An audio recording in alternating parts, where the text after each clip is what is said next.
Pooja Plastic, bathroom accessories, essentials that make your bathroom beautiful, and many more. Pooja Plastic colorful range that makes every bathroom cheerful.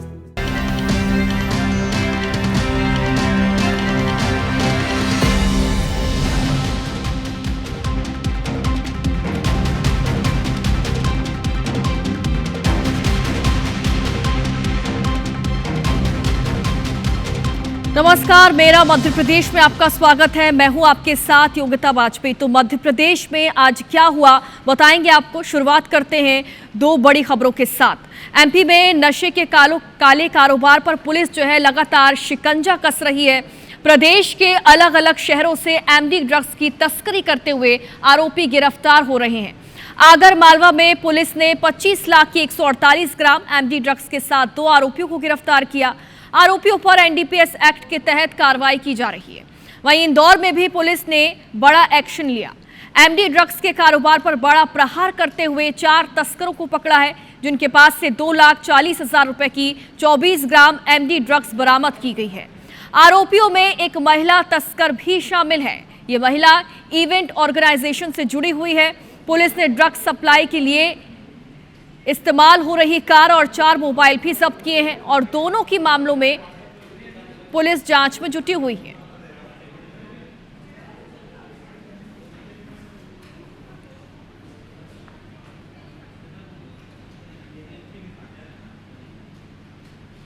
और ग्वालियर के अचलेश्वर मंदिर में एक बार फिर से बड़ा बवाल हो गया। यहां पर मारपीट हुई है। पुजारी ने भक्त को पीट दिया है। प्रसाद फेंककर चढ़ाने पर विवाद हुआ।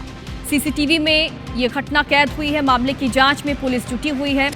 तो अचलेश्वर महादेव मंदिर में एक बार फिर से यहां पर बवाल हुआ, जहां पर पुजारी ने भक्त को पीट दिया और ये आरोप लगाया गया कि प्रसाद फेंककर चढ़ाने पर विवाद हुआ। तो पुजारी यहां पर नाराज नजर आए और उन्होंने ये आरोप लगाया कि एक जो भक्त है वो प्रसाद को फेंककर चढ़ा रहे थे भगवान पर और ये भगवान का अपमान है। इसी का विरोध करते हुए पुजारी ने भक्त को पीटा है और ये घटना सीसीटीवी में कैद हुई है। देखेंगे आप कि कैसे यहाँ पर पुजारी जो है वो गुस्सा होते हुए दिखाई दे रहे हैं, क्योंकि उनका कहना था कि जो भक्त मंदिर आया था वो प्रसाद को फेंककर भगवान के ऊपर चढ़ा रहा था और इसी बात का उन्होंने विरोध किया। अब हालांकि फुटेज के आधार पर पुलिस जांच कर रही है, लेकिन पीड़ित की तरफ से कोई शिकायत की गई है या नहीं, ये जानकारी नहीं।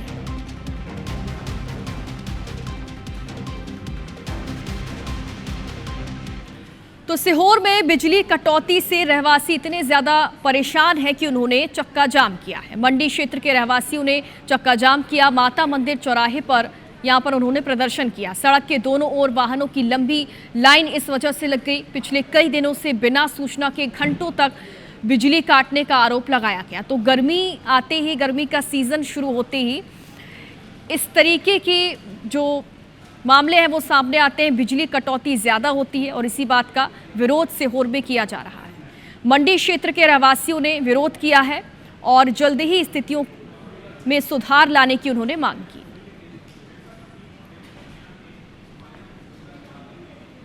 और अब खबर है मध्य प्रदेश के पन्ना से। यहां पर केन बेतवा और अजयगढ़ की रुंझ मंझगांव की लिंक परियोजना का विरोध किया गया।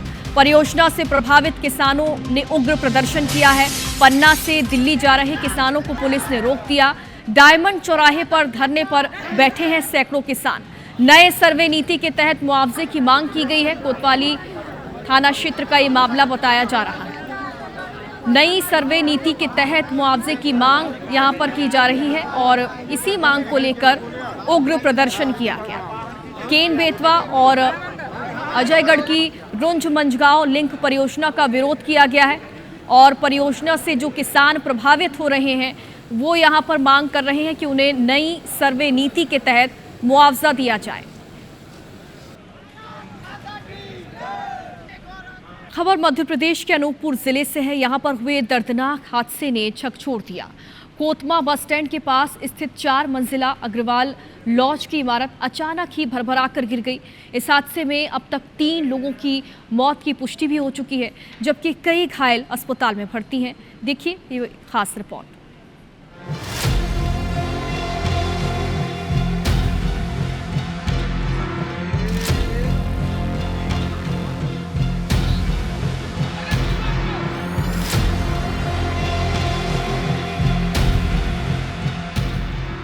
अनूपपुर जिले के कोतमा इलाके में उस वक्त हड़कंप मच गया जब बस स्टैंड के पास स्थित 4 मंजिला अग्रवाल लॉज की इमारत अचानक जमींदोज हो गई। प्रत्यक्षदर्शियों के मुताबिक तेज धमाके जैसी आवाज के साथ इमारत कुछ ही सेकंड में गिर गई। बताया ये जा रहा है कि हादसे के समय भवन के ऊपरी हिस्से पर निर्माण कार्य चल रहा था, वहीं बगल में नई नींव की खुदाई भी जारी थी। आशंका है कि इसी जगह से इमारत कमजोर होकर गिर गई। करीब 14 घंटे तक चले रेस्क्यू ऑपरेशन में मलबे से 3 शव निकाले गए, वहीं 3 घायलों का अस्पताल में इलाज जारी है। मेरे को पता चला कि मेरे पिताजी भी यहीं काम कर रहे थे, वो दब गए। मामा जी फंसे हैं। मामा जी फंसे हुए हैं। आप रेस्क्यू टीम में खुद थे, 4 घंटा जेसीबी चलाए हैं और अभी मामा और पिताजी आपके उसी में फंसे गए हैं। मामा जी फंसे। जब आप रेस्क्यू कर रहे थे तो आपको जानकारी नहीं थी? अच्छा, जानकारी कैसे लगी? हॉस्पिटल से फोन आया पार्षद जी के द्वारा।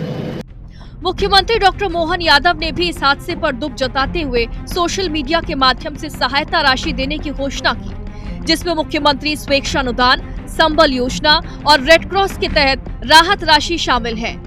पुलिस ने इस मामले में होटल मालिक और भूमि मालिक के खिलाफ बीएनएस की धारा 304 और 106 के तहत केस दर्ज कर लिया है। एसपी के मुताबिक जांच जारी है, आगे और भी नाम सामने आ सकते हैं। अभी तक 6 व्यक्तियों को रिकवर किया गया है, रेस्क्यू किया गया है। 6 में से 3 की मृत्यु हो चुकी है, 2 शहडोल मेडिकल कॉलेज में है और 1 सामुदायिक स्वास्थ्य केंद्र कोतमा में है। तीनों का उपचार किया जा रहा है। शेष सभी जो मृतक है उनको शासन की ओर से 9 लाख रुपए प्रति व्यक्ति दी जाएगी और जो घायल है उन्हें 2.5 लाख रुपए प्रति व्यक्ति प्रदान किया जाएगा। निर्माणाधीन मकान जो था उसके बगल में एक व्यक्ति उसके एक बड़ा गड्ढा कर रहा था, जिसके कारण जो है वहाँ पर उस मकान की नींव हिल गई और वो मकान गिर गया। जो दोनों मकान मालिक हैं, जो 2 होटल मालिक हैं और ज़मीन के मालिक हैं, उन दोनों पर अपराध पंजीबद्ध किया है क्योंकि उन्होंने लोगों की सुरक्षा को अनदेखा करते हुए एक ऐसी हरकत की जिसके वजह से 3 लोगों की मृत्यु हो गई। इसलिए कोतमा थाना में अपराध पंजीबद्ध किया गया है। फिलहाल राहत और बचाव कार्य पूरा हो चुका है, लेकिन इस हादसे ने कई सवाल खड़े कर दिए हैं। क्या निर्माण कार्य में लापरवाही इसकी वजह बनी या नए निर्माण के लिए नींव खुदाई हादसे की वजह है? इसका जवाब जांच के बाद ही सामने आएगा। राम भवन गौतम, अनूपपुर, IBC 24। इंदौर के आजाद नगर थाना क्षेत्र में रविवार को एक दिल दहला देने वाला हादसा हुआ, जिसमें 2 साल की बच्ची की बालकनी से गिरने से मौत हो गई। जानकारी के मुताबिक पलक अपने घर की दूसरी मंजिल की बालकनी में खेल रही थी और इसी दौरान अचानक उसका संतुलन बिगड़ा और वो नीचे गिर गई। घटना के समय बच्ची की मां घर के अंदर काम कर रही थी, जबकि परिवार के अन्य सदस्य भी घर पर मौजूद थे। जैसे ही पलक के गिरने की आवाज सुनाई थी, परिवार के लोग तुरंत बाहर पहुंचे और उसे गंभीर हालत में नजदीकी अस्पताल लेकर गए, जहां मासूम ने इलाज के दौरान दम तोड़ दिया। घटना की सूचना मिलते ही आजाद नगर थाना पुलिस मौके पर पहुंची और मर्ग कायम कर घटना की जांच शुरू की गई।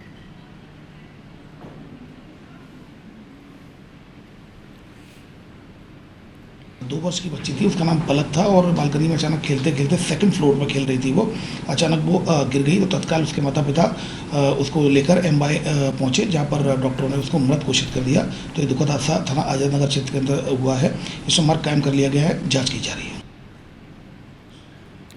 राजधानी भोपाल के चर्चित विजय मेवाड़ा हत्याकांड में मुख्य आरोपी आसिफ बम को लेकर चौंकाने वाले खुलासे हुए।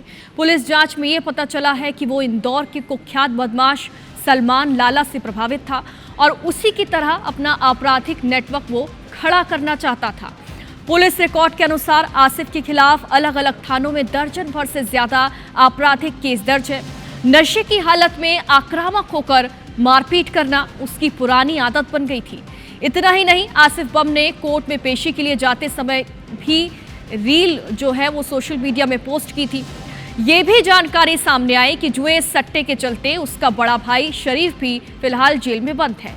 पुलिस पूछताछ में ये भी सामने आया कि हत्या के बाद 3 दिन तक फरार रहने को लेकर आसिफ बार बार अपना बयान बदल रहा है। फिलहाल कोर्ट ने आरोपी आसिफ बम को 13 अप्रैल तक न्यायिक हिरासत में भेज दिया है।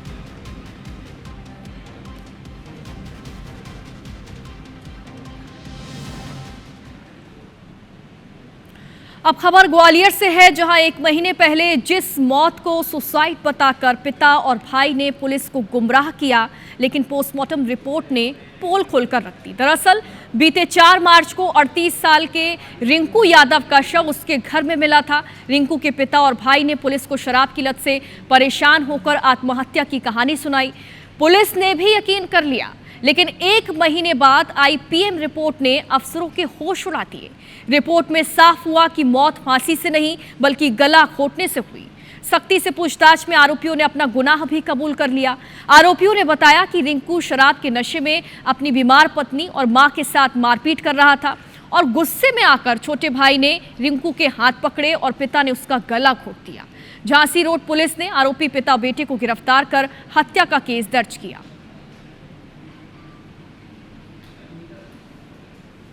उसकी मृत्यु फांसी के कारण नहीं आई और दम घुटने से उसकी मृत्यु होना पीएम रिपोर्ट में आया गया। तो उसके पिता के द्वारा उसका गला दबाया गया, जिस कारण उसकी मृत्यु हो गई। जब अभी पूरे विवेचना के दौरान जानकारी प्राप्त हुई तो पिता राजू यादव व उसके भाई गौरव यादव के विरुद्ध अपराध पंजीबद्ध किया गया है और एफआईआर दर्ज कर दोनों को हिरासत में लिया गया। तो ग्वालियर में जहां बड़े हत्याकांड का खुलासा हुआ, वहीं पुलिस ने ठगी करने वाले एक बड़े गिरोह का भी पर्दाफाश किया और पूरे खेल के मास्टरमाइंड को भी गिरफ्तार किया।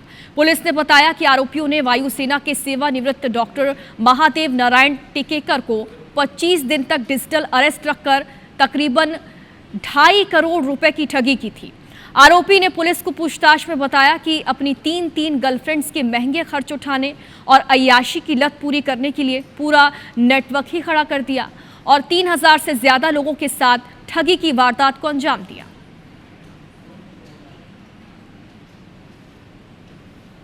ने कुछ आरोपी पहले भी गिरफ्तार किए थे। हाल ही में उसमें जिनके खाते में लगभग 30 लाख रुपए गया था, वो 3 आरोपी गिरफ्तार किए। विवेचना की जा रही है, रिकवरी के प्रयास किए जा रहे हैं और भी आरोपी गिरफ्तारी की जाएगी।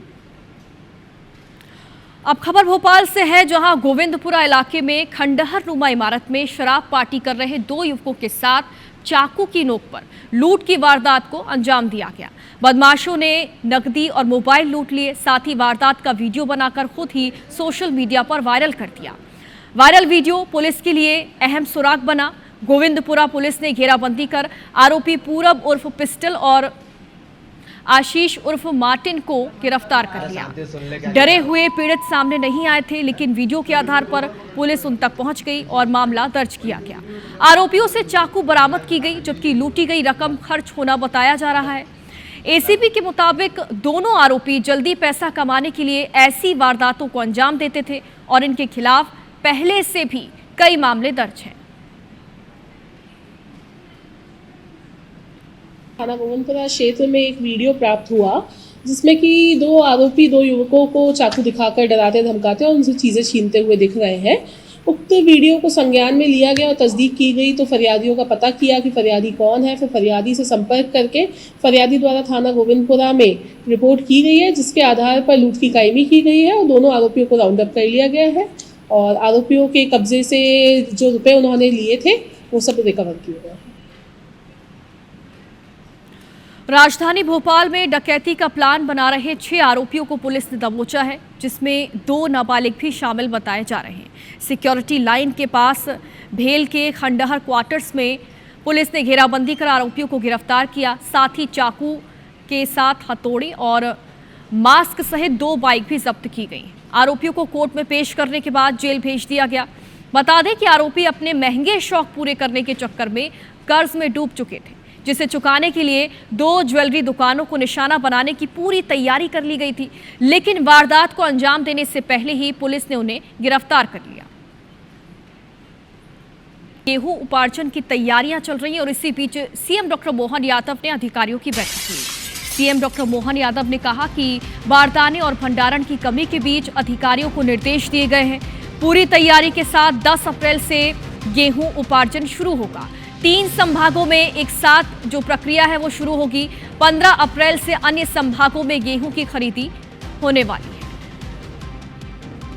तो ये अहम बैठक ली गई है। गेहूं उपार्जन की तैयारियों के बीच सीएम डॉक्टर मोहन यादव ने अधिकारियों की बैठक ली और उन्होंने ये भी कहा कि बारदाने और भंडारण की कमी के बीच अधिकारियों को सख्त निर्देश दिए गए हैं।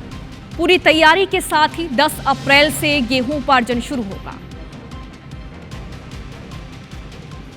कहा कि हमारी प्रतिबद्धता है किसानों के लिए, हमारी सरकार सर्वाधिक इस बार तो खास कर किसान कल्याण वर्ष है, इसलिए हमने 10 तारीख से, ये बात सही है कि बारदान की कमी है, गोडाउन की दिक्कत है, कई कारण हैं, लेकिन हमने कहा हम हर हालत में अपने किसानों से दिए गए वादे को निभाते हुए 10 तारीख से हम अपनी गेहूं खरीदी प्रारंभ करें। खबर दतिया से है। यहां पर जिले के प्रसिद्ध दिगंबर जैन सिद्ध क्षेत्र सोनागिरी में भगवान चंद्र प्रभु मंदिर में चोरों ने धावा बोल दिया। चोरों ने मंदिर से करीब 7.5 किलो वजनी भगवान चंद्र प्रभु की रजत प्रतिमा और लगभग आधा किलो चांदी का सिंहासन चोरी कर लिया। बताया ये जा रहा है कि ये कोई पहली घटना नहीं है। पिछले साल भी इसी मंदिर में चोरी हुई थी, जिसके बाद यहां पुलिस चौकी स्थापित की गई थी और 3 पुलिसकर्मियों की तैनाती भी की गई थी। हालांकि घटना के समय सुरक्षा व्यवस्था पूरी तरीके से नाकाम नजर आई और इसी का फायदा चोरों ने उठा लिया। चोरी की इस घटना ने मंदिर प्रबंधन और पुलिस की कार्यप्रणाली पर गंभीर सवाल खड़े कर दिए हैं। फिलहाल पुलिस ने केस दर्ज कर लिया है। आरोपियों की तलाश भी की जा रही है।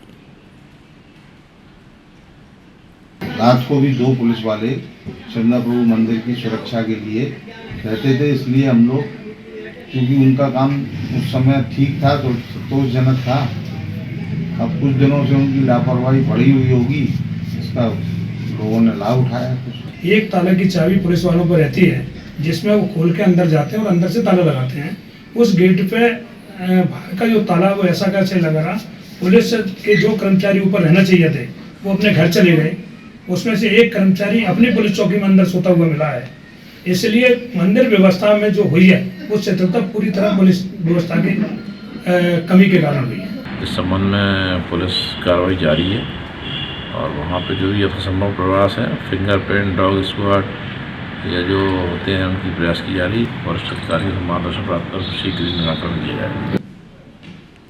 सिवनी में एक सराफा व्यापारी की कार से जेवर और कैश से भरा बैग चोरी हुआ है। घटना उस वक्त हुई जब व्यापारी अपनी दुकान बंद कर रहा था और इस दौरान अज्ञात चोर कार से जेवर और पैसों का बैग लेकर फरार हो गया। कार से उठाई गिरी की ये पूरी वारदात सीसीटीवी में कैद हो गई। पूरा मामला बरघाट नगर के बस स्टैंड का है। सीसीटीवी में साफ देखा जा सकता है कि व्यापारी दुकान बंद करवा रहा होता है और इसी दौरान सफ़ेद शर्ट पहने हुए एक युवक कार की ओर आता है और फिर मौका देखते ही कार का दरवाज़ा खोलकर उसमें रखे बैग लेकर अपने दोस्त के साथ बालाघाट की तरफ फरार हो जाता है। सराफा कारोबारी दिलीप महाजन पहले पार्षद थे। 7 महीने पहले ही उन्होंने व्यापार शुरू किया था। फिलहाल पुलिस फुटेज के आधार पर आरोपी की तलाश कर रही है।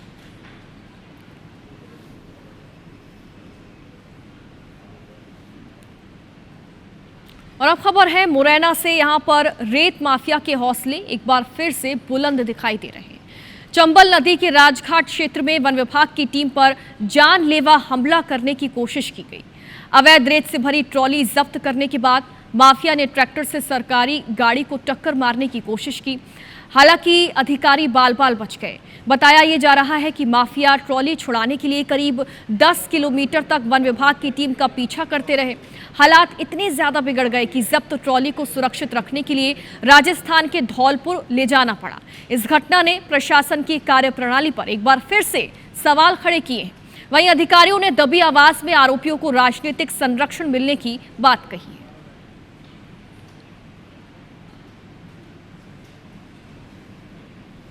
ये तो संगठित माफिया है यहाँ पर, लेकिन विभाग कार्रवाई कर रहा है। अभी तो काफ़ी लगातार कार्रवाई चल रही है, तो माफिया के हौसलों को अभी ध्वस्त किया जा रहा है।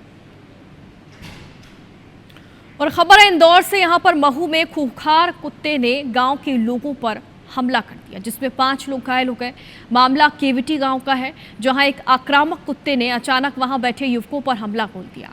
कुत्ते ने किसी की गर्दन दबोची तो किसी के पैर काट दिए।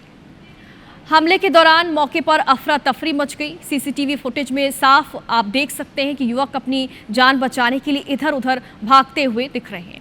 इसी दौरान एक युवक ने हिम्मत दिखाते हुए प्लास्टिक की कुर्सी से कुत्ते को भगाने की कोशिश की, लेकिन कुत्ता और भी ज़्यादा आक्रामक हो गया और उस पर बार बार झपटता रहा।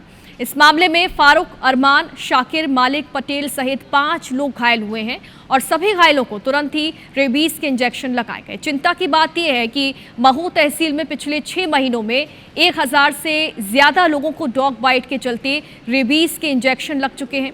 हालात इतने ज्यादा गंभीर हैं कि सिर्फ 3 और 4 अप्रैल को ही 24 लोग अस्पताल पहुंचे, जिनमें से 5 इसी गांव के हैं। फिलहाल गांव में अब डर का माहौल है और लोग घर से बाहर निकलने में भी हिचक रहे हैं। स्थानीय लोगों का ये कहना है कि आवारा कुत्तों का आतंक लगातार बढ़ता जा रहा है, लेकिन प्रशासन की ओर से अभी तक कोई भी ठोस कदम नहीं उठाया गया। पेशेंट आए थे और उनको ज़्यादा काटा था कुत्ते ने, तो यहाँ पे वो लोग कुछ मध्य भारत से इंजेक्शन लगवा के आए थे ARV के डोज, और यहाँ पे सीरम लगाया गया है उनको, और नेक्स्ट डोज उनका 7 तारीख को आएगा। हाँ, 2-3 लोग थे जिनको डीप कट थे, जिनको ARS लगाया गया है, और कुछ लोगों के लिए नॉर्मल बाइट थी। उन लोगों का कहना था कि कुत्ता एकदम से आया और उनको काट लिया था। गुना में खेजरा रोड पर 2 घरों में अचानक चोरी हो गई। सोने चांदी की ज्वेलरी पार कर दी गई। फ्रिज, कूलर और टीवी तक चोर उठाकर ले गए। मामले की जांच अब पुलिस कर रही है और आसपास के CCTV फुटेज भी खंगाले जा रहे हैं। चोरों का पता लगाने की कोशिश की जा रही है, क्योंकि एक साथ एक ही इलाके में 2 घरों में चोरी की घटना हुई है, जहां पर जेवर के साथ जो घर का सामान है वो भी चोर लेकर फरार हो गए। अब पुलिस मामले की जांच पड़ताल कर रही है।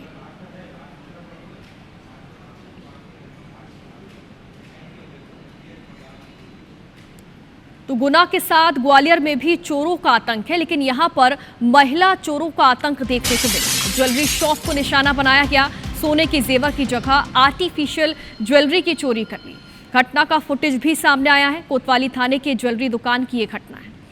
तो महिलाएं चोरी करने तो पहुंची थी, लेकिन ज्वेलरी शॉप में उन्होंने सोने की जेवर की जगह आर्टिफिशियल ज्वेलरी की चोरी की है और ये महिलाएं CCTV में भी कैद हो गई हैं। अब पुलिस इनकी तलाश कर रही है। मध्य प्रदेश में लगातार चोरी की घटनाएं सामने आ रही हैं। अलग अलग शहरों में चोर गिरोह एक्टिव है। इस बार ग्वालियर से जो आप फुटेज देख रहे हैं, वहां पर महिला चोर दिखाई दे रही हैं एक ज्वेलरी शॉप में, और ये एक पैटर्न बन गया है। इस तरीके से जो महिलाएं हैं ग्राहक बनकर ज्वेलरी शॉप में पहुंचती हैं, दुकानदार को अपनी बातों में उलझाती हैं और इस तरीके से वो जेवर पार कर लेती हैं।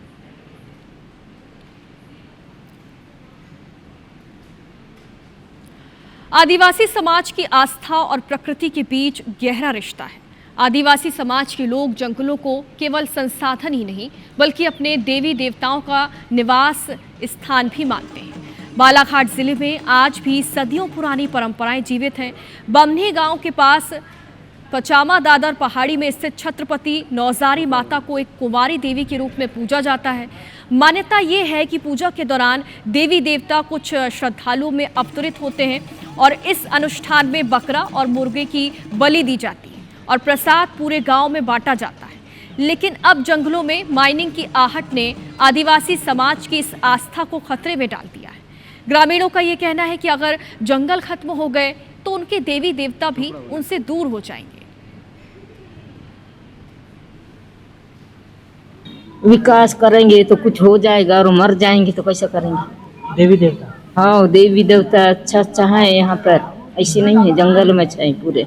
उधर तो ज्यादा खतरनाक देवी देवता है, किधर खुलने वाली है उधर बाघ भी कुछ पकड़ लेगा, कुछ भी कर लेगी, तो हम क्या कर सकते हैं। हाँ हमारा जंगल में रहती है देवी देवता, गाँव में नहीं, ये गाँव में नहीं जाता ना जी।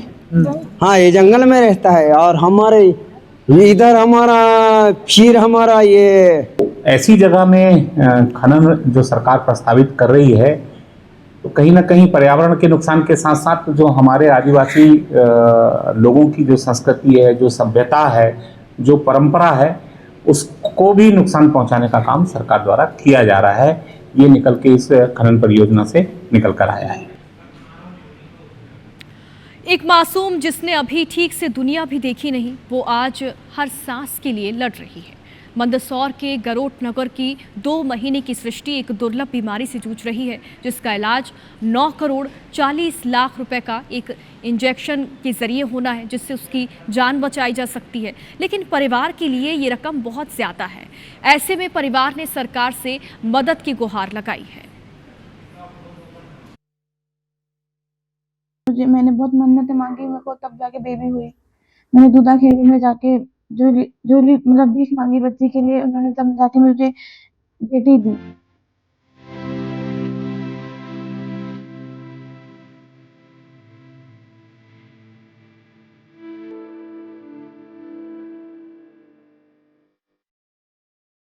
सालों का इंतजार और दुआ के बाद एक माँ की मन्नत पूरी हुई। घर में किलकारी गूंजी, नन्ही सृष्टि का जन्म हुआ। परिवार का हर चेहरा मुस्कुरा उठा, लेकिन ये खुशियां ज्यादा दिनों तक टिक नहीं सकी। जन्म के कुछ ही दिनों बाद मासूम सृष्टि की सांसें कमजोर पड़ने लगी। वो दूध नहीं पी पा रही थी। घबराए से माता पिता बच्ची को डॉक्टर के पास लेकर पहुंचे, जहां जांच के बाद जो कुछ भी सामने आया उसने परिवार की दुनिया ही हिला दी। डॉक्टरों ने बताया कि सृष्टि स्पाइनल मस्कुलर एट्रोफी बीमारी से जूझ रही है। मेरी बेटी को SMA है फर्स्ट। इसको मतलब ये अपना हाथ पैर नहीं चला पाती है, उठाओ तो नीचे गिर देती है। इस प्रकार कोई मूवमेंट नहीं है इसके हाथ पैरों में। इसको सांस लेने में दिक्कत होती है बहुत ज्यादा। ये दूध भी नहीं पी पाती मेरा, और कैसी भी प्रकार से दूध नहीं पी पा रही। मैं इसको बूंद बूंद करके ड्रॉप से दूध पिला रही हूँ, और इस टाइम मैं बहुत टेंशन में हूँ मेरी बेटी के लिए। इस बीमारी का इलाज भारत में उपलब्ध ही नहीं है। इस बीमारी के लिए अमेरिका से खास इंजेक्शन मंगवाकर ही ठीक किया जा सकता है, लेकिन इंजेक्शन की कीमत करीब 9 करोड़ 40 लाख रुपए है, जो परिवार के लिए न केवल ज्यादा है, बल्कि वो अपनी सारी संपत्ति को बेच भी दे तो इतनी बड़ी रकम को नहीं जुटा सकते। वक्त भी बहुत कम है। ये इंजेक्शन 2 साल के भीतर लगना बेहद जरूरी है। ऐसे में पिता गौरव सोनी और दादा अनिल सोनी ने प्रधानमंत्री नरेंद्र मोदी और मुख्यमंत्री डॉक्टर मोहन यादव से मदद की गुहार लगाई है। मैं शासन से इसके लिए जो एक डॉक्टर ने इंजेक्शन बताया है, जो उसका एक मांग करता हूँ। मेरी आर्थिक स्थिति इतनी नहीं है कि उस इंजेक्शन को मैं लगवा पाऊँ मेरी बच्ची को। उसका कॉस्ट एक अंदाजन 9 करोड़ 40 लाख बताया गया है अभी एस्टिमेट प्राइस। और मैं सरकार से वही गुहार करता हूँ कि इस बच्ची को बचाने के लिए वो इंजेक्शन उसको प्रदान किया जाए। मैं सरकार से निवेदन करता हूँ कि मेरी आर्थिक स्थिति ऐसी नहीं है कि मैं इसका इलाज करा पाऊँ। सरकार से मेरा निवेदन है कि बच्चे के इलाज के लिए मुझे आर्थिक सहायता और इंजेक्शन दिलवाने का कष्ट करें, जिससे ये मेरी बच्ची पूरी तरह स्वस्थ हो जाए। वो परिवार जिसने सालों तक संतान के लिए मन्नत मांगी, अब उसी बेटी के जीवन को बचाने के लिए मदद की गुहार लगा रहा है। इलाज की कीमत इतनी ज्यादा है कि एक आम परिवार के लिए उसको जुटा पाना मुश्किल ही नहीं, नामुमकिन है। आप भी मंदसौर के गरोट में रहने वाले इस परिवार की मदद कर सकते हैं, ताकि सृष्टि का जीवन बचाया जा सके, क्योंकि सवाल सृष्टि के जीवन का है। शुभम मालवीय, IBC 24, मंदसौर।